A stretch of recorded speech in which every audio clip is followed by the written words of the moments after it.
261 ईसा पूर्व भारत। एक राजा था जिसके पास उस समय की सबसे बड़ी सेना थी। उसका नाम सुनते ही पड़ोसी राज्य कांप जाते थे। लोग उसे कहते थे चंडा अशोक, मतलब क्रूर अशोक। उस साल उसने एक बहुत बड़ा युद्ध जीता, कलिंग का युद्ध। उस युद्ध में 1 लाख लोग मारे गए, 1.5 लाख लोग अपने घरों से उजड़ गए और नदियां लाल हो गई थी। और जब यह सब खत्म हुआ, जब वह युद्ध जीत लिया गया, तो वही राजा रो पड़ा। दुनिया का सबसे ताकतवर इंसान अपनी सबसे बड़ी जीत के बाद रोया। और फिर उसने ऐसा फैसला लिया जो इतिहास में किसी राजा ने पहले कभी नहीं लिया था। आज की कहानी उसी इंसान की है। जज्बा में आपका स्वागत है। यहां हम उन लोगों की कहानियां सुनाते हैं जिन्होंने दुनिया बदलने से पहले खुद को बदला। आज की कहानी करीब 2300 साल पुरानी है, लेकिन सुनने में आज जैसी लगेगी। अशोक कौन था तो सुनो। 304 ईसा पूर्व, पाटलिपुत्र, जिसे आज हम पटना कहते हैं। मौर्य वंश के राजा बिंदुसार के घर एक बेटे का जन्म हुआ। उसका नाम रखा गया अशोक, जिसका मतलब होता है जिसे कोई दुख ना हो। लेकिन जिस लड़के का नाम दुख से दूर था, आगे चलकर वही लाखों लोगों के दुख की वजह बना। अशोक बचपन से ही अलग था। बिंदुसार के बहुत से बेटे थे, कहते हैं 100 से भी ज्यादा, लेकिन अशोक सबसे तेज था, सबसे बुद्धिमान और सबसे निडर। जब वह 18 साल का हुआ, उसे उज्जैन भेजा गया, वहां का गवर्नर बनाकर। और उसने ऐसा काम किया कि पूरी सल्तनत उसकी तरफ देखने लगी। लेकिन जब राजा बिंदुसार की मृत्यु हुई, तब शुरू हुआ सबसे खतरनाक खेल। राजगद्दी के लिए भाइयों के बीच भयंकर संघर्ष हुआ। इतिहासकार लिखते हैं अशोक ने अपने 99 भाइयों को मरवा दिया।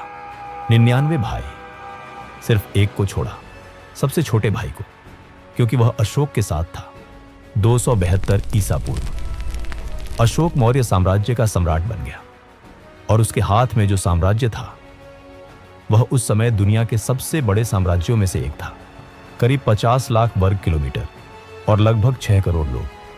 अगर आज के नक्शे में देखो तो अफगानिस्तान से बांग्लादेश तक, कश्मीर से कर्नाटक तक, सब अशोक के अधीन था। अशोक एक बहुत सख्त राजा था, बहुत सख्त। उसके राज्य में एक जगह थी जिसे लोग कहते थे अशोक का नरक। वहां जो भी उसके खिलाफ जाता, उसे ऐसी सजा दी जाती जिसे सुनकर ही डर लग जाए। इसीलिए लोग उसे कहते थे चंडा अशोक, क्रूर अशोक। और फिर आया 261 ईसा पूर्व, कलिंग, आज का ओडिशा। वहां के लोग आजाद थे, अपने राजा के साथ, अपनी संस्कृति के साथ। लेकिन अशोक को यह मंजूर नहीं था, क्योंकि वह सब कुछ चाहता था। उसने कलिंग पर हमला किया। जो हुआ वह इतिहास के सबसे खून खराबे वाले युद्धों में से एक था। 1 लाख लोग मारे गए, 1.5 लाख लोग कैद किए गए, और उससे भी ज्यादा लोग भूख से, व बीमारी से, डर से मर गए। दया नदी, जो कलिंग की सबसे पवित्र नदी थी, उस दिन लाल थी। लाल पानी से नहीं, खून से। युद्ध खत्म हो चुका था। अशोक युद्ध भूमि पर आया। चारों तरफ उसकी सेना थी, उसके झंडे थे, लेकिन चारों तरफ लाशें भी थीं। बच्चों की लाशें, बूढ़ों की लाशें, माए जो अपने बच्चों को बचाते बचाते मर गई थीं। और अशोक बस खड़ा रहा। उसे लगा था यह जीत है, लेकिन उस मैदान में खड़े होकर उसे पहली बार लगा यह जीत नहीं है। जानते हो, जीत 2 तरह की होती है। एक जीत जो इंसान को बड़ा बनाती है, और एक जीत जो अंदर से खाली कर देती है। उस दिन अशोक को समझ आ गया कि उसने गलत जीत हासिल की है। इतिहासकार लिखते हैं उस दिन अशोक रोया। एक राजा, एक योद्धा, एक सम्राट रोया। और उसने खुद से पूछा, यह मैंने क्या किया? और यही सवाल इतिहास बदलने वाला था।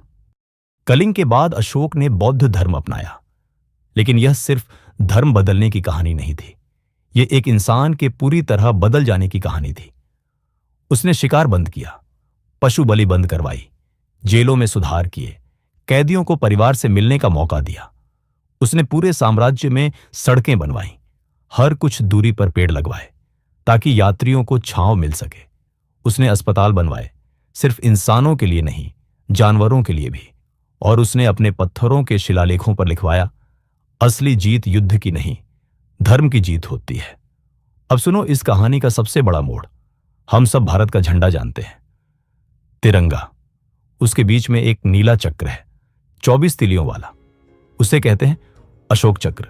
वही चक्र उसी अशोक का है, उसी चंडाशोक का। और आज हर सुबह जब हम अपना झंडा देखते हैं तो हम उस इंसान को याद करते हैं जो बदल गया था।